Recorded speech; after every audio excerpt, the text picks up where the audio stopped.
At heto na po, i-update ko kayo na itong si DPWH Secretary Vince Dizon ay nagsalita na at nilaglag itong si Matibag. Alamin mamaya bakit nilaglag ni Dizon itong si Matibag.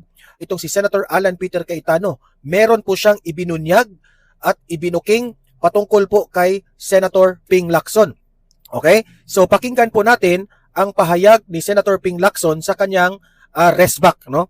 Gaano ba katotoo itong mga korap ka rin daw eh. Di umano ha, yan ang sabi nila. Korap ka rin daw. So, meron pong interview itong si Ping Lacson, ipinagtanggol niya ang kanyang sarili, tingnan natin, magre-react tayo niyan. Okay? Pero bago ang lahat, bago natin pag-uusapan itong ating mga importanteng itatalakay natin, no? Help me po muna na i-like at saka i-share itong video natin para kakalat ito sa taong bayan.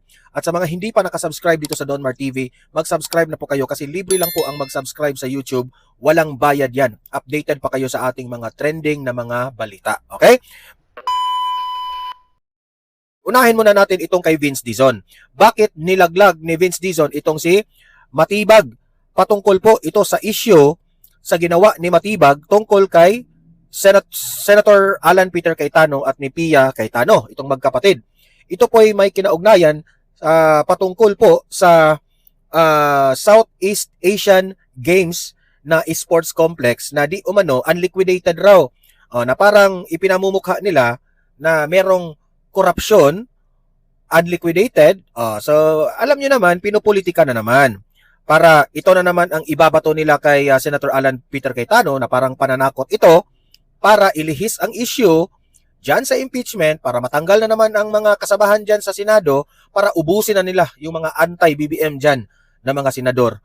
Akala siguro nila, yun po ang solusyon nila para ma-impeach itong si VP Sara. Pero sorry kayo, hindi yan mangyayari. Okay? Heto po, si Vince Dizon, kumanta na, nilaglag si Matibag. Ito, pakinggan ninyo. Salita na si dating BCDA President at ngayon DPWH Secretary Vince Dizon sa issue ng umano'y anomalya sa 2019 SEA Games. Sabi ng kalihim, malinis ang kanyang konsensya at walang bahid ng korupsyon ng mga naipagawa nilang sports facilities. May Express report si Brian Castillo.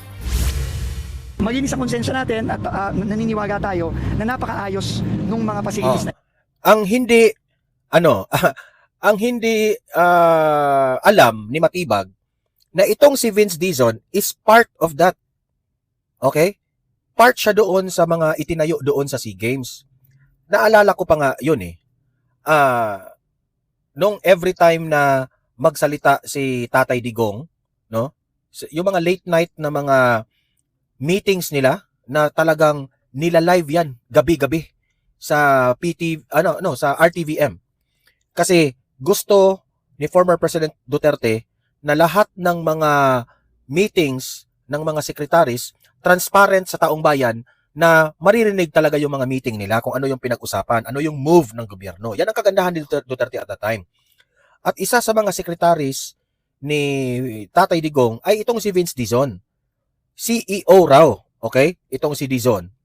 Doon sa mga itinayo doon sa Southeast Asian Games kasi pinipressure na ni Tatay Digong at that time na gawin nyo ng tama yung mga itinayo nating mga esports facilities sa 2019 kasi ayaw kong mapahiya sa buong mundo. Meron po tayong mga Asian countries na bibisita dito sa Pilipinas at ayaw kong mapahiya. Galit na galit si Tatay Digong. Kung may makikita akong korupsyon ni isang katiting dyan, lagot kayo sa akin. Yan ang sabi ni Tatay Digong. So, talagang yung mga secretaries doon ay talagang takot na takot. At talagang they did it with heartily kasi ayaw nga na mapahiya ni Duterte at that time. So maganda po ang nagiging takbo. Kung maalala po ninyo, si Manny Pacquiao pa nga ang nangunguna doon, no, na yung sa patungkol sa torch, di ba? So, ngayon, ang hindi alam ni Matibag, part si Dizon. At si Dizon ngayon is part of the cabinet secretary ni BBM.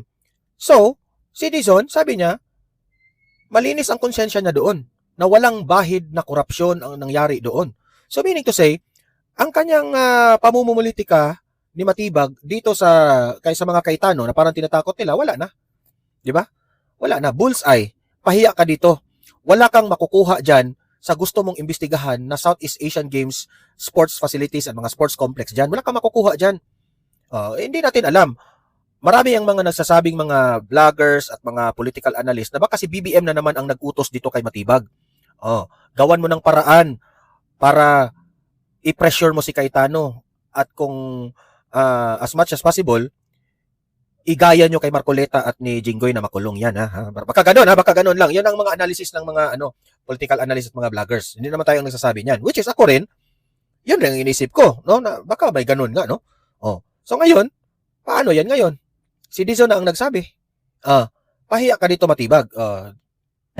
Ito ang iginiit ni Public Works Secretary Vince Dizon sa muling paglutang ng mga umano'y irregularidad sa mga naging gastos ng gobyerno noong 2019 Southeast Asian Games. Si Dizon kasi ang nooy President at CEO ng Bases Conversion and Development Authority o BCDA. Ayan, Sila no? ang nangasiwa ng Itim pa nga yung buhok ni Dizon yan at that time. Ayan, no?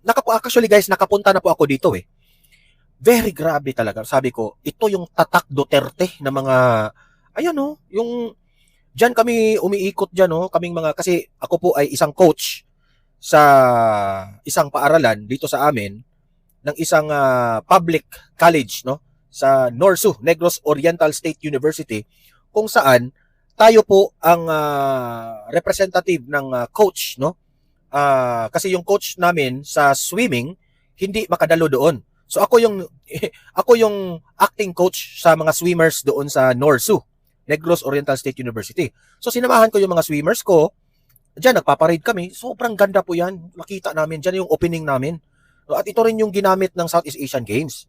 Nandoon kami doon sa yung parang complex ng saan ginanap yung competition ng swimming. Grabe guys, very high tech, may LED wall, tapos ano pala yan eh. By lanes yan kung saan sila mag-swim eh. Tapos in every lane na kung saan sila lumangoy, meron yang mga timer. Okay? Di ko lang alam kung ano yung term niyan. Basta merong timer. Kung ano yung nakikita nyo sa World Olympics, sa China, sa France na mga Olympics dati, yun rin ang ginawa ni Tatay Digong sa mga complex dito. Talagang pang world class kasi po ang kinuha ng mga nagbi-build dito, sabi ni Tatay Digong at that time, hindi yung basta-basta mga taga dito lang sa atin. Ang kinuha niya, yung may alam talaga kung paano po itong mga facilities na ito gagawin. Okay? So ayan, saksi po ako dyan. Saksi po ako dyan. konstruksyon ng multi-billion pesos sports facilities sa New Clark City sa Capas Tarlac na naging venue sa Tarlac ng yan. sports event. Sabi ni Dizon, kampante siyang maayos at walang bahid ng anomalya ang mga proyekto. Matibag, kung meron kang panahon, puntahan mo ito. Yan yun yung swimming facilities. Grabe. Puntahan mo, Matibag, ha.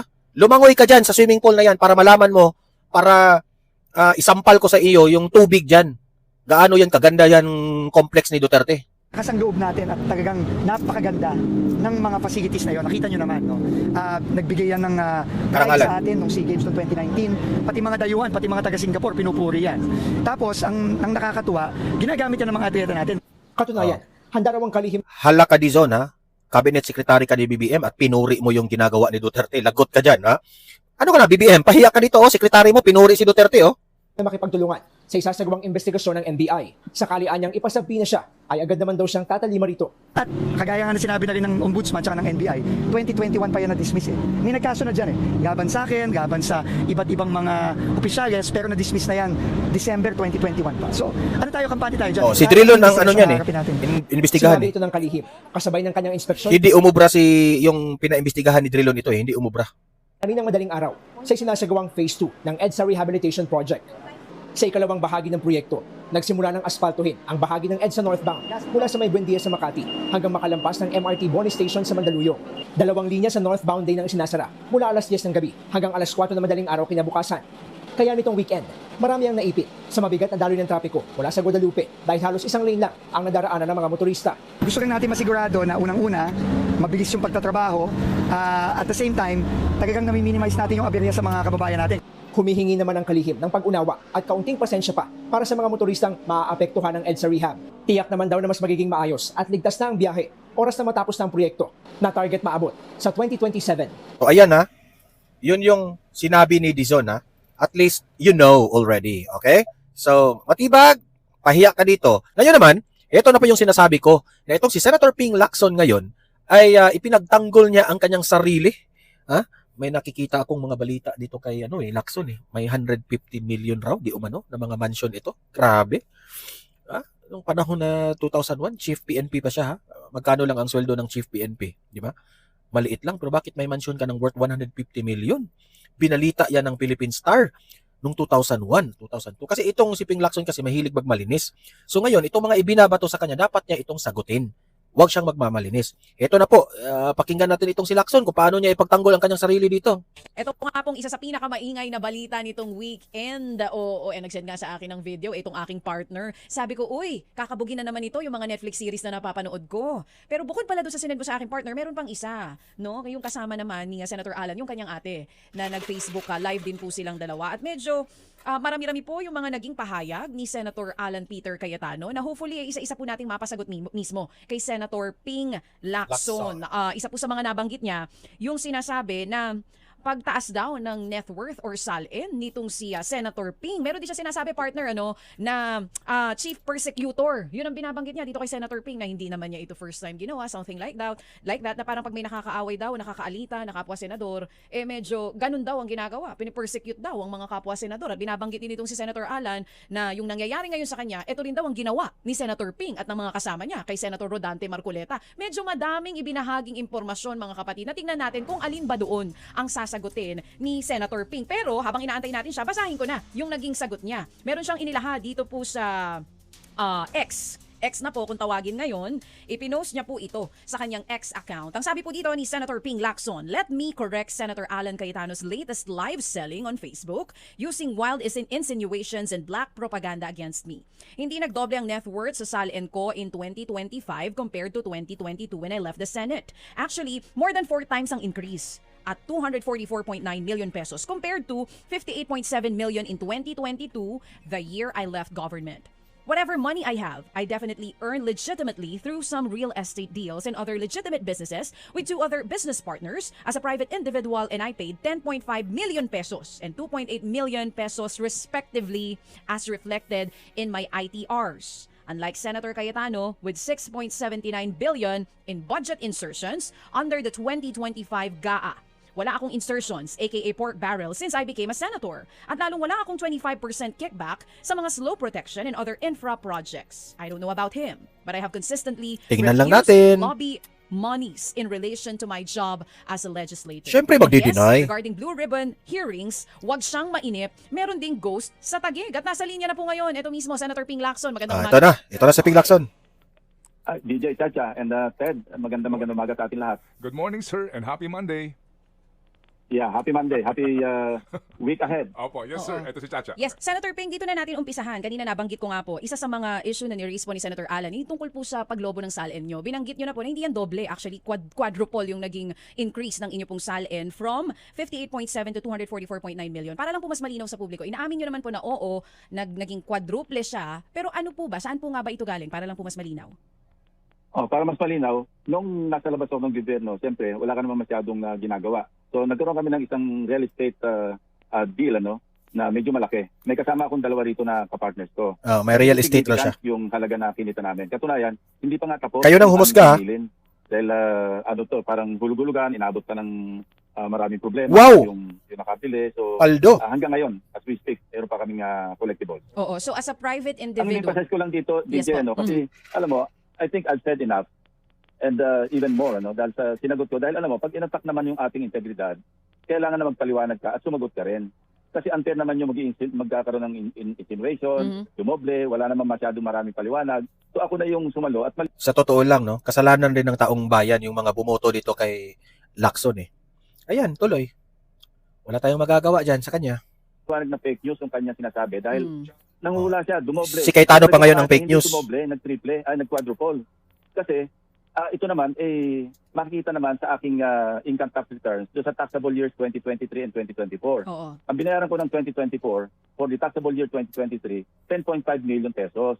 Kasi ayoko rin, alam mo, diniscuss din namin ito ng aking ibang kasamahan, na napakalaking halaga. Sayang naman, sabi ko, kaysa mag-explain pa ako later on, alam mo, this will haunt me kung sakaling dadayain ko pa yung tax. Bayaran na lang natin ng tama. Oo. Oh, wow, ang galing, no? Ang galing magpaliwanag. Parang santo. Ay, nako. 10.5 at sumunod na taon 2024 na nagbayad ako ng 2025 nasa mga 2.8 kasi yung ibang siyempre may mga nakolekta pa basta nagko-correspond doon sa aking basta ako Lacson, good luck na lang sa 2028 kung mananalo si VP Sara. Kasi ito, issue ito, isa ka sa mga paiimbestigahan. I'm very sure of that. Kaya maghanda-handa ka rin. income, tinatag ko ng tama kasi nagko-consult din ako sa mga kaibigan kong taga-BIR. Mas mainam na yung ganon para kwentas klara. Okay. Pero para mag-insinuate, na parang turap ako dahil nagdoble, hindi ko maintindihan eh. So, yun. Ang ano ko lang, parang, alam mo, wala akong pork barrel. Since nung naging senador ako, at mula pa nung nasa law enforcement ako, inalagaan ko yung aking integridad. Wala akong Wow! kinukuhang Inalagaan mo yung integridad mo? How about yung panahon na ikaw ay Chief PNP na binalita ng Philippine Star na meron ka daw di umano 150 million worth of mansion. Okay? Nakita ko kasi yung vlog ni Banatbay kanina, yun ng that was 2001 ago. You explained that. Kasi ang punto doon, nagmamalinis ka ngayon, di ba? So dapat tanungin ka rin ng taong bayan. Meron ng karapatan ang taong bayan magtanong kung ano yon, saan galing yung pera na yon na nakapagtayo ka ng mansyon. Kasi Chief PNP ka lang at that time di ba? Kaya masyado tayo nagmamalinis ngayon at ang dami pala nating dapat ipaliwanag, di ba? suhol galing sa mga gambling lords, pati yung mga nagtatransact ng business, yung mga contractor, supplier sa PNP. Sinisigurado ko na walang potong. Kaya nga nakapag-lead ako by example sa PNP at tinuloy-tuloy ko itong aking advocacy nung ako'y naging senador. Ang sumalubong sa akin, hindi naman kaila sa inyo, di ba? Noong 2001, sinalubong ako na Ador Mawanay, na late General Corpus, na meron akong $320 plus million, stashed in some foreign banks. So ako noon, paliwanag mo yun? Kasi meron nakalagay doon na Citibank Hong Kong. Sumulat pa ako sa regional officer ng sa Asia. At sabi ko, ito yung mga bank accounts na inattribute sa akin. Paki-certify nga kung ito ba'y... Kasi nag-alala ko noon, baka nilagyan ng kung sino yung nag-open ng bank account para sa akin. Pag i-withdraw rin, para mapakita lang na meron akong bank account. Sige po. Kasi sumagot yung Citibank sa akin, ang sabi nga, pattern ito ng credit card. So, long and short, nag-apologize pa si General Corpus publicly saka personally. Si Ador Mawanay nag-retract. Pati, alam mo, dinaanan ko na ito, ayoko na maulit, yung merong insinuation na lalalim hanggang sa matabunan. Kaya sinagot ko na kagad. Sige po. Senator Ping, you have answered that question already. Pero last na lang po sa issue na ito. Para matapos na ito, maglalabas po ba kayo ng mga dokumento para patunayan na talagang kung may Ayun! po sa inyong net worth, lahat Galing ni ay Didi galing Chacha, sa oh. malinis na paraan. Nung kayo Tama po yan. citizen Income tax, kaya nga binulugar ko na nga pati yung aking binayarang income tax return. Oo. Yan, confidential yan eh. Katunayan, pagka inilabas yung income tax returns mo, either kailangan may written authority pa ng presidente, pero ikinusa ko na nga yung halagang binayaran ko para mapakita ko, nakinita ko sa maayos na paraan yan. So para maimbestigahan pa ako dyan, inunahan ko na nga. Oo, At so ako'y diba? naman ako kung gusto So, hindi po, at least you got to, ano tawag doon? Sa English na yun? Get the taste of your own medicine. Yan po ang nangyayari kay Senator Jinggoy at ni Senator Marcoleta na nakakulong ngayon. 'Di ba? Mahirap yung pagbibintangan ka, 'di ba? Na dapat mong ipaliwanag, 'di ba? Pero ang problema doon sa kay Marcoleta at ni Senator Jinggoy ay wala kayong pruweba at ebidensya doon na nagpapatunay na sila po'y corrupt. Okay, aligasyon pa lamang. Pero the fact that plunder yung mga kaso nila, makukulong ka talaga. Pero yung sa'yo, tingnan lang natin. Kasi mahirap na yung nagmamalinis tayo tapos meron rin para tayong dapat ipaliwanag sa taong bayan di ba? mag-imbestigahan, sige. Oo. Pero para palawagin ko pa itong usapin ito, kaya nga tinapos ko na. And ang buwelto nga sa kanila, para maliwanag, ako wala akong insertion. Siya yung may insertion na 6.79 billion pesos. Sa 2025, GAA pa lang yan. Hindi niya nga ito ma-address Ayaw niya nga sagutin Dahil totoo, may record Out of the 70 projects, sa 6.79 Yan ang trabaho ng Senado ngayon, magbatuhan ng putik. Nasa mga 70 to 75 million. So ang na-implement niya, 6.715 billion. So ano yung mga proyekto? Diba? Yun ang aming... Romesback rin siya, may ibinabato rin siya. Kino-question siya dito sa issue niya, babato rin siya ng issue, di ba? Ganyan yung typical na mga pasaway na mga politicians. Binabato ka nga ng issue, ikaw rin, bumabato ka rin ng issue. Ay nako. Pinag-aaralan ngayon. At may mga dokumento kami para may pakita. Ito'y subject to validation of course, Pero may mga nakita kaming kung hindi man substandard, ghost project sa Taguig. Ito yung aming pag-uukulan ng pansin niya. Kasi naghamon siya, well, I'll give it back to him. Oo. Senator Ping, sir, napapanood nyo ba itong mga live vlog na ito ni Senator Cayetano? Napapanood nyo ba mismo itong weekend, makailan ito? 3 yata ang kanyang live vlog at kayo po ang isa sa kanyang mga ini-starring. Hindi ko pinapanood, kaya lang yung isa kong staff, atupag naman, padalan ako ng summary. Sabi ko, ignore mo na lang yan kasi nasagot ko na. Huwag mo na ako papadalan para alam mo, hindi naman worth kasi karamihan nonsense eh. Name calling, insult, tapos nagdi-deviate sa issue, hindi naman talaga kino-confront. Kasi nasasaktan ka sa mga sinasabi ni Cayetano. Kasi binulgar ni Cayetano. Yan ang totoo, nasasaktan ka, di ba? At siya, walang ginawa ka lang kundi mang-insulto. At kung ano sinasabi, walang sense eh. So, from here on... Actually, hindi naman yan pang-iinsulto. Kung meron talagang pruweba si Cayetano, di ba? Hindi yan pang-iinsulto. Kasi before, siguro, bago ibinabato ito ni Senator Alan Peter Cayetano, may pinanghahawakan itong si Senator Alan. Na baka nasabi niya ito kasi may alam siya. At meron siguro siyang ebidensya na makapagpatunay niyan, di ba? Tingnan lang natin. So, ignore mo na lang niya, huwag mo na lang kong padalhan. Opo. Kasi sa mga nakakapanood sa kanya, kaya nga po napakainam din na nandidiyan kayo, paano po dapat ito tangkilikin ng mga nakakapanood sa kanya, either supporter niya or hindi man, yung mga sinasabi, halimbawa, na kayo ay pakawala ng Malacanang, na si Senator Erwin Tulfo ay attack dog ninyo. Alam niyo ho, yung masakit mang pakinggan, nakakairita, pero hindi ho ba bilang isang senador, public official, kami po ay obligado magtanong sa inyo ngayon, paano namin po ito dapat tanggapin ng mga nakakapanood rin dito po sa kanya mga sinasabing ito? Wala naman kasi pinag-uugutan, Ted eh. Alam naman natin na puro salita lang ito na walang basihan. Alam mo, pakawala ng Malacanang. Ako nga nagbulgar tong kinakayangan, nag-resign ito sinabunuan, kung sino-sino, amin na pangandang. Ikaw nagbulgar. Ang tanong, nakulong ba? Bakit itong mga bakit ang mga kapwa mo senador ang mga nakulong, yung mga kalaban niyo sa politika? Katawa-tawa ka naman, Ping Lacson? Ay nako. Yun eh. Kung pakawala ko ng Malacanang, bakit dapat pinilit? Tapos aminin mo na, tuta ka ng Malacanang, aminin mo na. Kayo ni BBM yung kasama doon sa rally? Rally pala, yung campaign. 'Di ba? Kayo 'yun. Magkasama kayo, may utang na loob ka ni BBM, kaya tuta ka ngayon ni BBM eh. 'Di ba? O hindi ka man tuta, aso ka ni BBM ngayon. Niya pa yung lahat daw hindi ko naman nakaaway si Senator Chis Sotero. Hindi ko naman nakaaway si Senator Villanueva. Hindi ko nakaaway si Senator Tulfo. Pero tututuro niyan, nag-iintriga siya para pag-away-awayin kami. So ayaw ko na nga siyang patulan kasi nga lumalawak yung usapin, naliligaw tayo o napapalayo tayo sa mga tunay na issues.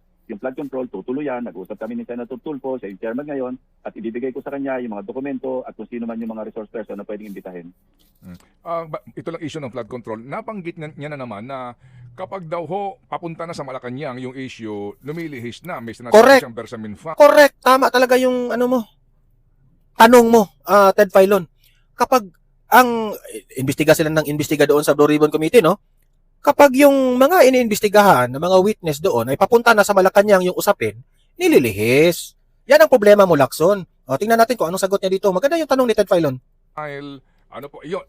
Yung mga ganun po na mga kumbaga nahinto yung inyong investigasyon during that time na kayo po ang chairman, nung ika niya papunta na ho sa Malacanang, ang tinutumbok po ng ang issue. Again, Ted, hindi totoo yan. Alam mo, kaya nasuspend yung hearings doon. Inintay kong makumpleto yung signatures sa aking partial committee report.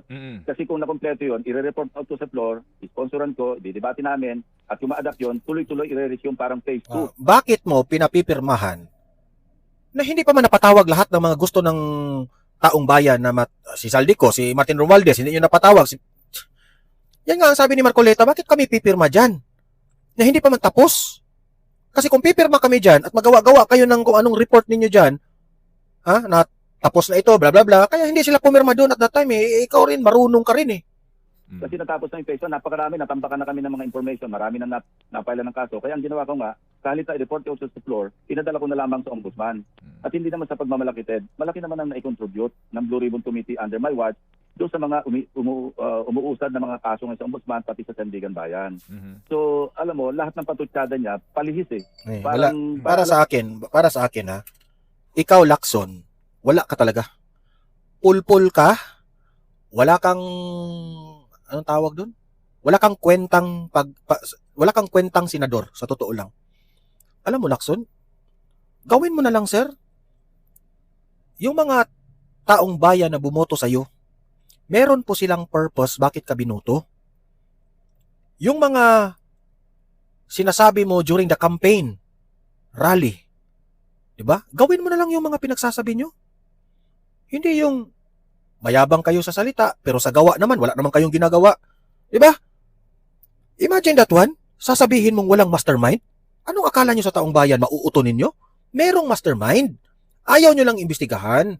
Kaya, wala kang kwentang pagkasenador. Yun ang katotohanan. Kaya kami galit sa'yo Kasi ikaw, hindi mo ginagampanan yung dapat mong gampanin. Okay?